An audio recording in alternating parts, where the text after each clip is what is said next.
भगवान शिव कहते हैं, सबसे बड़ा धोखा कौन देता है। प्रिय भक्तगण, आज हम आपको एक कथा का श्रवण करा रहे हैं जो सुनने मात्र से आपके जीवन में सुख संपत्ति और धन की वर्षा होगी। तो चलिए कथा को प्रारंभ करते हैं। श्रोताओं, एक जंगल में एक तोता और मैना रहते थे। प्रेम पूर्वक आपस में मिलकर रहा करते थे। उनमें बहुत प्रेम था। एक दिन किसी विवाद के कारण तोता और मैना के बीच झगड़ा हो गया। तो तोता ने कहा कि इस संसार में सबसे बड़ा पापी और विश्वासघाती स्त्री है। मैना ने जवाब दिया कि इस संसार में सबसे ज़्यादा पापी और विश्वासघाती पुरुष होते हैं। जब वे दोनों आपस में लड़ते रहे और अपने विवाद का निदान के लिए वे भगवान शिव के पास गए और अपनी बात बताई, तो शिव जी ने तोते से कहा, तुम कैसे कह सकते हो कि संसार में स्त्री पुरुष की अपेक्षा ज़्यादा पापी है और विश्वासघाती है। अगर आप यह कहानी सुन रहे हैं तो इसे पूरा सुने। इस कथा को आधा अधूरा छोड़कर जाने की गलती ना करिएगा, क्योंकि इस पवित्र कथा को पूरा सुनने से मनचाहा फल की प्राप्ति होती है। इसलिए इस कथा को पूरा सुनिएगा। आप शिव भक्त हैं तो भोलेनाथ का अनादर ना करिएगा। तो तब बोला, प्रभु, मैं आपको एक कहानी सुनाता हूँ जिससे यह साबित होगा कि स्त्री पुरुषों की अपेक्षा ज़्यादा पापी और विश्वासघाती होती है। फिर भगवान शिव बोले, ठीक है, तुम कहानी सुनाओ। श्रोताओं, तब तक माता पार्वती आ जाती हैं और कहती हैं, मुझे भी यह कहानी सुननी है, मैं भी सुनना चाहती हूँ। तब भगवान शिव कहते हैं, ठीक है, बैठो। फिर तोता भगवान शिव और माता पार्वती के सामने कहानी सुनाने लगता है। एक राज्य में अग्रसेन नामक एक राजा राज्य करता था। उसके पास 4 बेटे थे जो सभी बहुत ही बहादुर और प्रतापी थे। लेकिन सबसे बड़ा बेटा, जिसका नाम था चंद्रसेन, वह न केवल प्रतापी बल्कि बहुत ही सुंदर भी था। उसकी पत्नी चंद्रप्रभा भी बहुत ही सुंदर और रूपवान थी। वह अपने आगे किसी दूसरी स्त्री को सुंदर नहीं मानती थी। एक दिन राजा अग्रसेन ने अपने बेटे चंद्रसेन को उसकी किसी बात पर नाराज होकर के राज्य से निकाल देने का आदेश दिया। राजा का यह आदेश सुनकर सभी स्त्री बात से चिंतित हो गईं। फिर चंद्रसेन अपने महल में सो गया और उदास हो गया। और उधर चंद्रसेन को उदास देखकर उसकी पत्नी ने पूछा, प्राणनाथ, आप उदास क्यों हो? आप इतने मुरझाए हुए क्यों हो? राजकुमार होकर भी आप इस तरह चिंतित हो क्यों? तब चंद्रसेन सोचने लगा कि मैं बहुत बुरा किया और अपनी सारी बात अपनी पत्नी को बता दी। उसी समय उसकी पत्नी मुँह छिपाते हो जाती थी और मूर्छित हो जाती थी। फिर दास ने चंद्रप्रभा पर पानी का छिड़काव किया, तब वह जाकर वह होश में आई।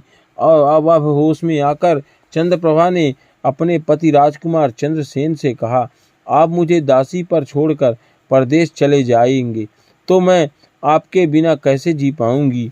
मैं आपके साथ ही रहूंगी और साथ ही चलूंगी। तब राजकुमार चंद्र से कहता है, तुम मेरे साथ कैसे चल सकती हो, क्योंकि दूसरे राज्य में अनेक प्रकार के संकट होते हैं और तुम नर्म नाजुक महलों में रहने वाली महिला हो। महलों के बिना यह कष्ट कैसे बर्दाश्त कर पाओगी? फिर राजकुमार चंद्र सिंह की बात को सुनकर रानी चंद्रप्रभा कहती हैं, प्रीतम, जितने भी दुख तुम्हारे राज्य में आएंगे वह सब हमारे साथ होते हुए सखी से भी अधिक सुख में लगेंगे। महल के सुख बिना अपने जंगलों के दुखों से भी अधिक डरावने लगते हैं, इसलिए मैं भी आपके साथ चलूंगी। अब तोता कहता है, प्रभु, रानी चंद्रप्रभा की आंखों में आंसू देखकर चंद्र से मन में सोचा कि वह मेरा बिना नहीं रह सकती, इसलिए मुझे अपने इसको तड़पते हुए नहीं छोड़ सकता, चलना सही नहीं होगा। इस सभी बातों को सोचते हुए राजकुमार चंद्रसेन अपनी पत्नी को चंद्रप्रभा से कहते हैं, तुम उदास ना होना, हम तुम्हें साथ लेकर जाएंगे। इस बात से चंद्रप्रभा बहुत खुश हो जाती है और अपने पति के साथ जाने को तैयार हो जाती है। और अगले सुबह वे राज्य से बाहर निकलकर एक जंगल में पहुंचते हैं। चलते चलते थक जाते हैं और फिर उन्होंने एक बरगद के वृक्ष के नीचे विश्राम करने का निर्णय लेते हैं। वे बहुत थके हुए होते हैं और ठंडी हवा के झोंकों में उन्हें नींद तुरंत आ जाती है।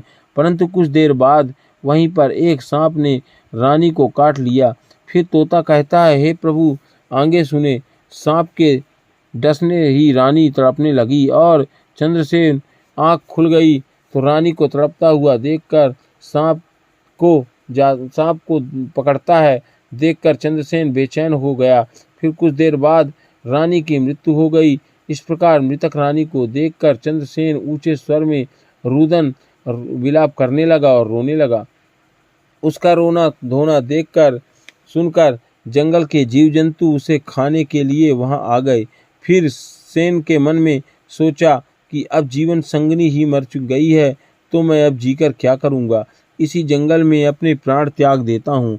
ऐसा मन में सोचता हुआ फिर वे रानी की लाश के पास बैठ जाता है और उठ जाता है और बैठ जाता है, उठ जाता है और उसका दिमाग काम करना बंद कर देता है और जंगल से लकड़ियाँ इकट्ठी करने लगता है और रोकर कहता है कि मैं भी रानी की चिता में जलकर मर जाऊंगा।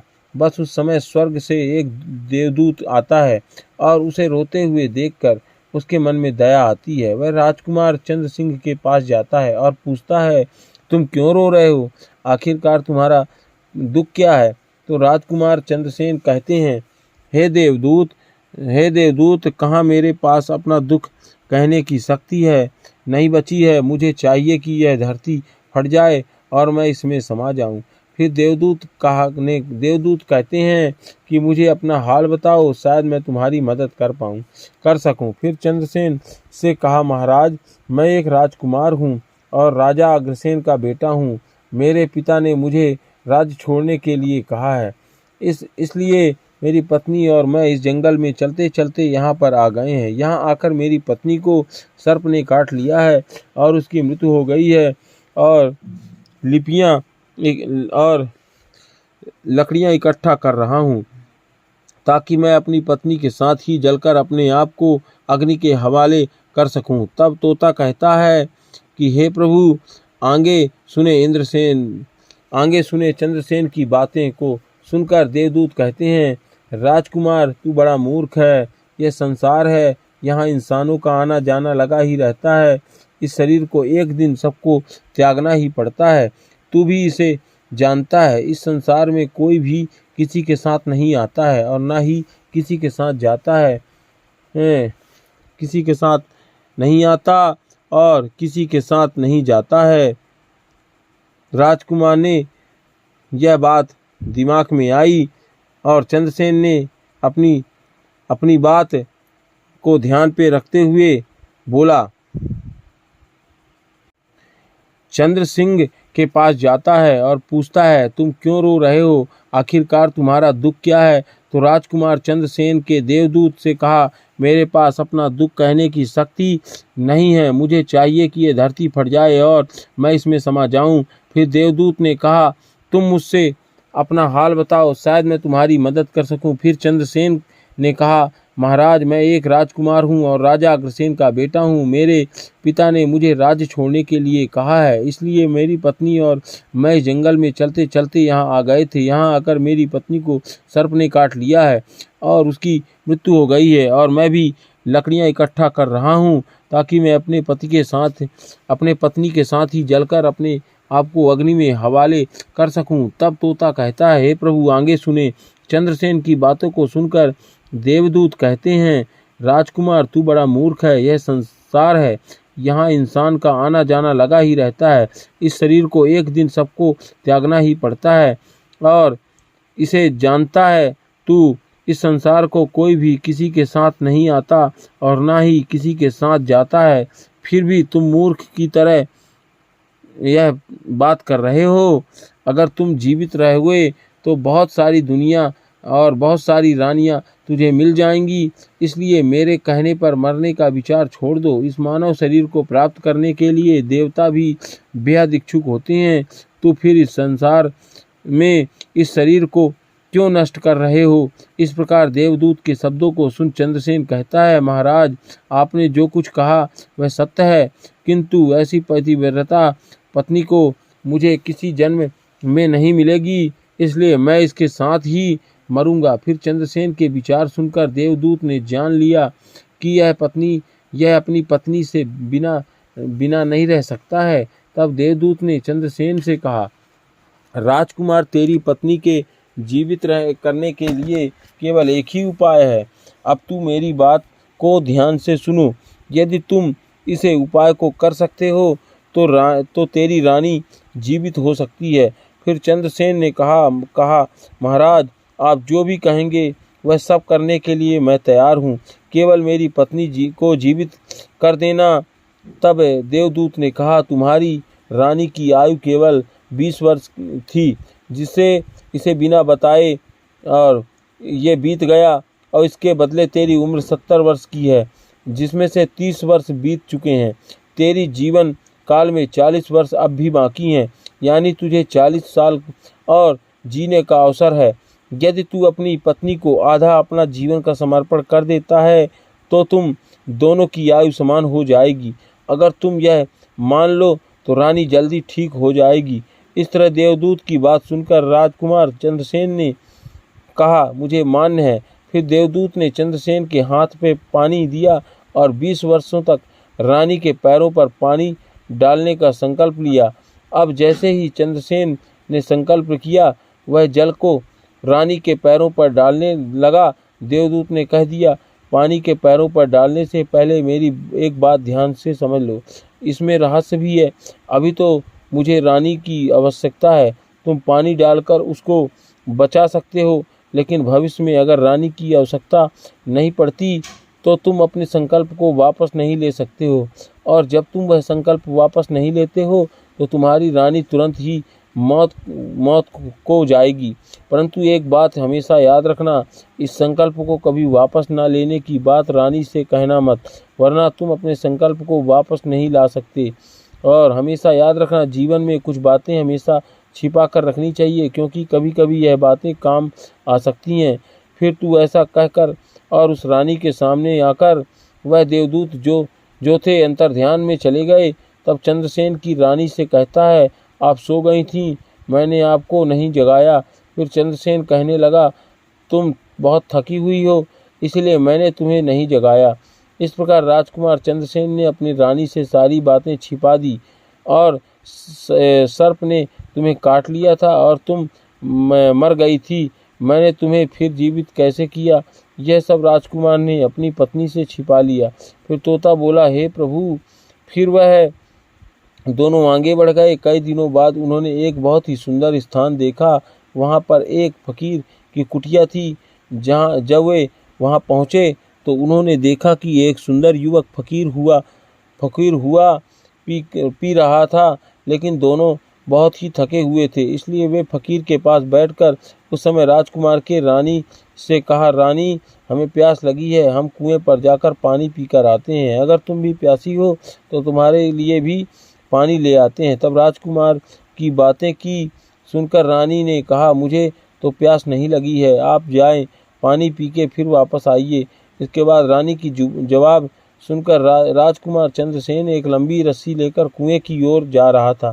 चंद्रसेन पानी पीने पहुँचे तो राजकुमारी चंद्रप्रभा उस फकीर की ओर देख रही थी। चंद्रप्रभा फकीर की सुंदरता को देखकर उस पर मोहित हो गई, अर्थात वह उसको दिल दे बैठी थी। अब वह फकीर से कह रही थी, फकीर साहब, आप यहाँ बहुत खुशी से रहते हैं। फकीर ने कहा, तुम भी मेरे साथ रह सकती हो, लेकिन तुम्हारे पति भी साथ में हैं, तो कैसे तुमको रख सकते हैं। इसके बाद राजकुमारी चंद्रप्रभा ने फकीर के सामने अपनी प्रेम लीला प्रकट की। तो फकीर ने कहा, मैं एक उपाय बताता हूँ, तुम अपने पति को जिस कुएं में पानी पीने गया है, तुम उसी कुएं में ढकेल देना, फिर जो होगा हम देख लेंगे। फिर तो फकीर की बात सुनकर चंद्रप्रभा ने कहा, ठीक है, मैं ऐसा ही करूँगा। अब इतनी ही देर में राजकुमार चंद्रसेन पानी पीकर रानी के पास आया तो रानी कहने लगी, मुझे भी प्यास लगी है, कुएं पर वापस चलकर कि मुझे भी पानी पिलाओ। तो राजकुमार चंद्रसेन बोला, मैं तुमसे पहले ही पूछा था, तुमने मना कर दिया था। खैर, अगर तुमने प्यास लगी है तो मैं अभी पानी लेकर आता हूँ। तब चंद्रसेन पानी लेकर चला गया तो रानी भी उसके साथ चल दी और कहने लगी कि मैं तुम्हारे साथ चलती हूँ। बेचारा चंद्रसेन तो उसके प्रेम में पागल था, उसको क्या मालूम था कि यह मेरा प्राण लेने आई है और प्राण लेने के लिए मेरे साथ आ रही है। श्रोताओं, वास्तव में विद्वान सच कहते हैं कि स्त्रियों के चरित्र को देख देवता भी नहीं जान सकते मानव क्या चीज होता है। इसके उनके जाल में अच्छे बुद्धिमान भी फंस जाते हैं। जब राजकुमार चंद्रसेन कुएं पर जाकर पानी भरने के लिए डोल भरता है तो रानी ने अपने पति को यानी राजकुमार चंद्रसेन को धक्का देकर कुएं में गिरा देती है और खुद फकीर के पास चली जाती है। वह फकीर रानी को अपने साथ ले जाकर एक राज्य में बस जाता है। वहाँ दोनों खुशी से रहने लगते हैं।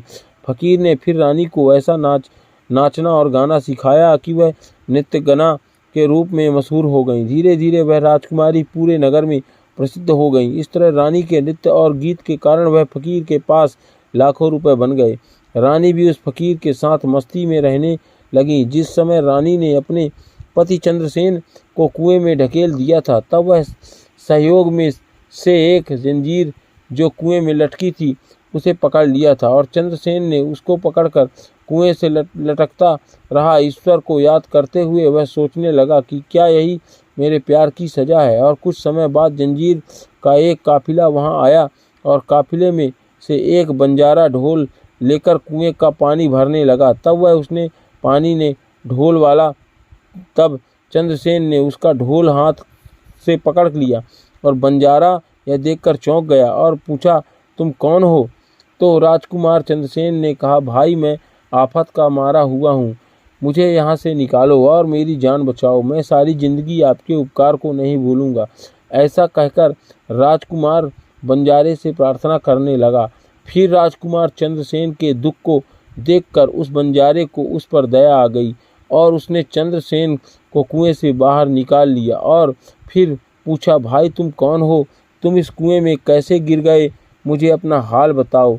तब चंद्रसेन ने कहा, भाई मैं अपना हाल आपको कैसे, जो मुश्किलें मेरे साथ हुई हैं भगवान ना करे किसी के साथ ऐसा हो। फिर चंद्रसेन ने कहा, यदि तुम मुझसे जानना ही चाहते हो तो मैं आपको अपनी कहानी सुनाता हूँ। मैं एक राजकुमार हूँ। मेरे पिता ने मुझे राज्य से निकाल दिया था, इसलिए मैं अपनी प्रिय पत्नी के साथ एक जंगल में पहुँच गया हूँ। मेरी पत्नी और मेरे एक दूसरे से बहुत प्यार करते थे। जंगल में एक सांप ने मेरी पत्नी को काट लिया, जिसके कारण उसकी मृत्यु हो गई थी।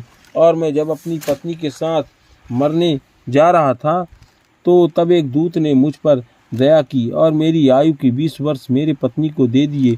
बाद में उसे पुनः जीवित कर दिया। फिर मैं उस जंगल से आगे बढ़े और कुछ दिनों बाद हम एक स्थान से दूसरे स्थान पहुँचे जहाँ एक फकीर का डेरा था। मुझे प्यास लगी थी और मैं पानी पीने गया। जब मैं वापस आया तो मेरी पत्नी मुझसे कहा कि उसे भी प्यास लगी है और पानी पीना है, मुझे भी पानी पिलाओ। और इसी तरह कहते हुए मेरी पत्नी मेरे साथ उस कुएं पर आ गई और कुएं में से पानी निकाल रहा था। उसने मुझे पीछे से धक्का दिया और कुएं में में जंजीर में मेरे हाथ पड़ गए और मैं उसे पकड़कर लटक रहा था, जिससे मैं कुएं में गिरने से बच गया। और फिर वह जब आप आए तो मैंने आपकी आवाज़ दी और जिसके कारण आपसे मुझे कुएं से बाहर निकाला। अब तोता बोला, प्रभु इस प्रकार राजकुमार चंद्रसेन ने दुखी मन से सारा हाल उस बंजारे से कह दिया और फिर अपनी व्यथा सुनाकर चंद्र सिंह चुप हो गए। उधर बंजारा ने उसकी बात को सुनकर और रानी की करतूत सुनकर दुखी होकर कहा कि स्त्रियों का चरित्र भगवान भी नहीं समझ सकते हैं, मनुष्य कैसे समझ सकता है। ऐसा कहकर बंजारा ने चंद्रसेन को सिर पर हाथ फेरा और कहा, तुम चिंता मत करो, भगवान बड़े दयालु हैं, वह तुम्हारी सहायता करेंगे। फिर उसने कहा, तुम चाहो तो हमारे साथ कुछ दिन रुक सकते हो। राजकुमार चंद्रसेन ने उन बंजारों के साथ रहने का सहमत हो गया और फिर उनकी सहायता से यहाँ कुछ दिनों तक उसी राज्य में पहुँचा जहाँ उसकी पत्नी चंद्रप्रभा थी और वह फकीर रह रहे थे। उस राज्य को देखकर वह बंजारे से कहा, भाई मेरा इच्छा है कि अब हम कुछ दिन इस राज्य में रहते हैं। तब बंजारे ने कहा, आप जैसा चाहें, मुझे कोई आपत्ति नहीं है। फिर राजकुमार चंद्रसेन को बंजारे से विदा होकर राज्य में आया काम की तलाश में घूमने लगे। कुछ दिनों बाद राजकुमार की मेहनत पर परिश्रम देखकर उसे एक बड़े व्यापारी ने अपने पास नौकरी पर रख लिया। इस तरह राजकुमार चंद्रसेन ने उस व्यापारी के पास रहना शुरू कर दिया और बड़ी मेहनत और प्यार से अपने कर्तव्य का निर्वाह करना शुरू किया। यह देखकर उस व्यापारी ने चंद्रसेन को बड़ा सम्मान दिया और उसे अपने यहाँ का मुनि बना दिया। और इस तरीके से राजकुमार चंद्रसेन के दिन बड़ी खुशी खुशी बूझने सूझने लगे। अब एक दिन नगर के राजा के यहाँ चंद्रप्रभा के नृत्य का आयोजन हुआ। राजा ने उस शहर के सभी बड़े व्यापारियों और सेठ को अपने यहाँ नृत्य देखने के लिए आमंत्रित किया। जब राजकुमारी चंद्रप्रभा का नृत्य होने वाला था तो शहर के सभी व्यापारी और सेठ साहूकार राजा के यहाँ पहुँच गए। चंद्रसेन जो रानी के नृत्य और गायक की प्रशंसा सुनता था, उसने भी सोचा कि मुझे भी इस नृत्य को देखना चाहिए। उसने भी राजा के दरबार में सेठ के साथ यहाँ पहुँचे गया और रानी ने अप्सरा के नृत्य किया और उनकी सुरीली आवाज़ में कई सुंदर रागों को प्रस्तुत किया। उनके रागों को सुनकर महफिल के सभी लोग आश्चर्य में आ गए और सभी बहुत सारे इनाम दिए। इसके साथ ही राजा से लेकर प्रजा तक सभी ने उनकी प्रशंसा की। राजकुमार चंद्रसेन ने अपने हाथ की अंगूठी उठाई जिसमें हीरा जड़ा हुआ था और फिर वह उसे उतार कर रानी चंद्रप्रभा को भेंट कर दी। इसके बाद रानी चंद्रप्रभा ने अंगूठी को पहचान लिया और मन ही मन कहने लगी, यह तो बहुत बड़ा आश्चर्य हो गया। मेरे पति जिंदा हैं और यहाँ पहुँच गए हैं। अब वह मुझे छोड़ेंगे नहीं, इसलिए मुझसे कुछ हिंसा करना चाहिए जिससे वह मारा जा सके। उसके मन में सोचा कि अब मैं यहाँ के राजा को एक सुरीली गाना और नृत्य सुनाऊंगा के आदेश से उन्हें मरवा दूंगी। इसके बाद राजकुमार चंद्रप्रभा ने एक सुरीली गाना और नृत्य को सुनाई। रानी की इस बसंत की बहार को सुनकर राजा खुश हुआ और वह चंद्रप्रभा को बोले, मैं तुम पर बहुत खुश हूँ, तुम मुझसे क्या मांगती हो? तब राजकुमारी ने कहा, अगर आप मुझसे प्रसन्न हैं तो सबसे पहले मुझे वचन दीजिए और फिर जो कुछ मैं मांगूंगी आप मुझे वही देंगे। फिर चंद्रप्रभा ने कहा, इस सभा में मेरे एक चोर हैं, कृपया उसे फांसी की सज़ा दे दें। राजा ने कहा, तुम उस चोर को मेरे सामने लाओ। रानी ने उसका हाथ पकड़ा और कहा इसी के सामने ले गई। राजा ने अपने सैनिकों को आदेश दिया और उस चोर को जल्लादों के पास ले गया और उस चोर को फांसी पर चढ़वा दो, ऐसा बोला। चंद्रसेन का सेठ भी वहां पहुंचा और वो डरकर चंद्रसेन के पास गया और पूछा, तुमने क्या चुराया है इस मृतक का जिसके कारण यह तुम्हें मारना चाहती हैं? चंद्रसेन ने अपने मालिक से कहा, मालिक मैं कुछ नहीं चुराया, बस आप इस राजा को केवल यह बता दो कि वह मेरी दो बातें सुन ले, इससे मेरी जान बच सकती है। और चंद्रसेन का मालिक इसे सुनकर अपने साथी व्यापारी और साहूकारों के पास गया और सभी से मिलकर मशवरा किया और उन्होंने कहा, मित्रों, या तो राजा न्याय करे या हम सभी इस शहर को छोड़कर कहीं और चले जाएंगे।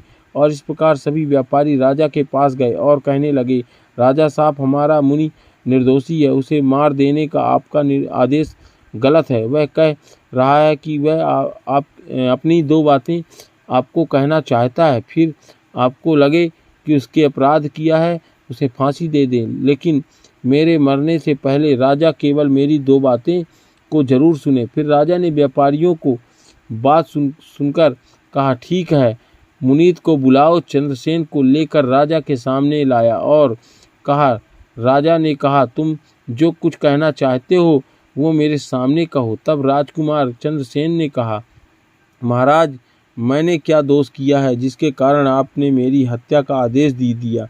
फिर उसकी बात को सुनकर राजा ने कहा, तुम इस नक्की का चोर हो।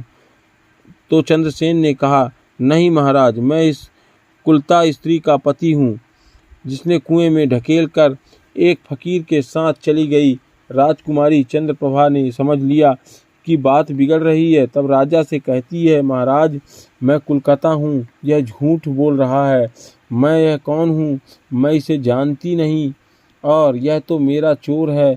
मैं सिर्फ इतना ही चाहती हूँ कि राजकुमार चंद्र सिंह ने कहा, महाराज ठीक है, अगर यह मेरी पत्नी नहीं तो वह सब कुछ जो मैंने रास्ते में छोड़ा था वह मेरी अमानत के रूप में वापस कर दे। फिर चंद्रसेन की रानी की ओर देखे। राजकुमार ने अपने अमानत को लौटाने की बात की तो राजकुमारी चंद्रप्रभा ने इसे स्वीकार कर लिया। तब चंद्रसेन ने कहा, अच्छा तो तुम अपने हाथों में पानी ले लो और हमारा न्याय इसी सभा में होगा। पानी लेकर वह जमीन पर रखा और कहा, वह वस्तु जो मेरे पास रास्ते में दी गई थी अब मैं वापस कर रहा हूँ। रानी ने भी पानी लिया और हाथ जो वस्तु इसके मुझे रास्ते में दी थी मैं वापस कर रही हूँ। जैसे ही वह अपने हाथों में पानी छोड़ा, रानी के प्राण छूट गए। यह दृश्य देखकर वहाँ से लोग हैरान रह गए। तो राजा ने यह देख चिंतित होकर चंद्रसेन से कहा, यह क्या हो गया, बताओ मुझे सच्चाई। तब राजकुमार चंद्रसेन ने अपनी कहानी शुरू की और अपने जीवन की सब घटनाओं को खुलकर बताते हुए उसके देश निकाले जाने से लेकर अब तक की सभी घटनाओं को सुनाया। राजा ने सब कुछ सुनकर चंद्रसेन को अपने गले लगा लिया और अपनी बेटी की शादी चंद्रसेन के साथ कर दी। तो तोता ने कहा, प्रभु मैंने इस कहानी को सुना और मैं अपनी स्त्री को घृणा करता हूँ और मैं यह कह सकता हूँ कि संसार में स्त्रियां पुरुष से अधिक पापी और विश्वासघाती होती हैं। अब श्रोताओं, एक बार तोते ने भगवान शिव और पार्वती को एक कहानी से यह बताया कि स्त्री पुरुषों की तुलना में अधिक पापी और विश्वासघाती होती हैं। तो सभी ने इसे सुनकर हैरानी में डाल दिया। पार्वती ने कहा, प्रभु मुझे लगता है कि तोता सच कह रहा है। स्त्री तो सभी में से केवल एक दो ही बिना नैतिक मूल्यों और ईमानदारी के हो सकती हैं, परंतु पुरुषों में से तो ऐसे कुछ हैं जो पापी और विश्वासघाती हो सकते हैं। फिर भगवान शिव ने पूछा, ठीक है तो तुम कैसे सिद्ध करोगी? यह बात मैं भी एक कहानी सुनाती हूँ जिससे स्पष्ट होगा कि स्त्री की तुलना में पुरुष अधिक पापी और विश्वासघाती होते हैं। फिर माता पार्वती कहना शुरू किया, प्रभु एक गांव में एक परिवार रहता था जो बहुत ही धनवान था और उसका धनवान यानी सेठ का बेटा एक अद्भुत प्रकार का व्यक्ति था। सेठ का बेटा इतना जुआरी था कि सेठ उसके हाथ में सोचते सोचते परेशान रहता था और उसके बारे में हमेशा सोचता ही रहता था। एक दिन उनका बेटा जुआ खेल रहा था। उसी दिन उसके पिता का निधन हो गया। फिर वह भी जुआ खेलना बंद कर दिया, लेकिन पिता की मृत्यु के बाद वह वहाँ के जुआ खेलने लगा और सब कुछ हार गया। फिर वह अपने गांव से दूर चला गया और एक सेठ के घर पहुंचा और सेठ से बोला कि मुझे बहुत तेज़ प्यास लगी है, मुझे एक गिलास पानी मिलेगा? तो सेठ ने उस युवा से पूछा कि तुम कौन हो, क्या करते हो और कहाँ से आए हो? जिसके उत्तर में उस युवा ने कहा, मैं एक व्यापारी हूँ और यहाँ से जा रहा था तो सोचा पानी पी कर चला जाऊँ। तब सेठ ने पूछा कि तुम कौन हो, व्यापार करते हो? तब युवा कहता, व्यापार करते समय मेरा सामान समुद्र में गिर गया, इसलिए यदि आप मेरी कुछ मदद कर दें तो अच्छा होगा। फिर सेठ ने लड़के की बात सुनी और फिर उसने बातों की जाल में फंस गया और कहने लगा, बेटा तुम तो ठीक हो और कुछ कमा भी लेते हो तो क्या मेरी बेटी से शादी करोगे? तो अब तो यह बात सुनकर युवा खुश हो गया और शादी के लिए हाँ कह दी, जिसके बाद दोनों का विवाह हो गया। प्रभु इस प्रकार सेठ और अपनी बेटी को धन के साथ विदा कर देते हैं। उधर युवा लड़का तो बस केवल धन के लिए विवाह करना चाहता था, तो उसने वह भी कर लिया। अब विवाह के बाद जब युवा सेठ की लड़की को साथ लेकर जा रहे थे तो एक जंगल आ गया। वहाँ पर युवा लड़का अपनी पत्नी से बोला, देखो हम अभी जंगल में हैं, यहाँ कोई चोर हमारे गहनों को चुरा सकता है, इसलिए आप अपने सभी गहनों को मुझे दे दो ताकि हम सुरक्षित रख सकें। युवा की पत्नी ने अपने पति पर भरोसा किया और अपने सभी गहनों को उन्हें सौंप दिया, और क्यों ना करे क्योंकि वह उनके पति थे। उसके बाद युवा ने अपने पति के गहनों को एक पारदर्शी बंधने में बांध लिया और फिर वे जंगल में आराम से ठहरे। इस दौरान युवा के मन में लालच उत्पन्न हुई और उनकी पत्नी के साथ जाने वाले एक दासी थी जिसे सेठ ने अपने लड़की के साथ भेजा था।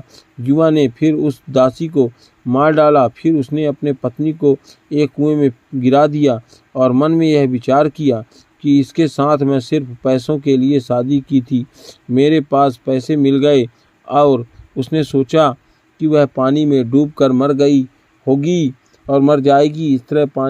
इस तरह सोचकर युवा वहाँ से चला गया, लेकिन उसकी पत्नी नहीं मरी और वह कुएं से बाहर निकलने के लिए आवाज़ देती रही।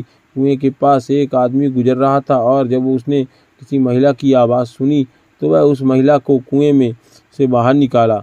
और फिर कुएं से बाहर निकलते के बाद महिला ने अपनी सारी कहानी उस व्यक्ति को बताई और उस व्यक्ति ने महिला को उसके पिता के घर पहुंचा दिया।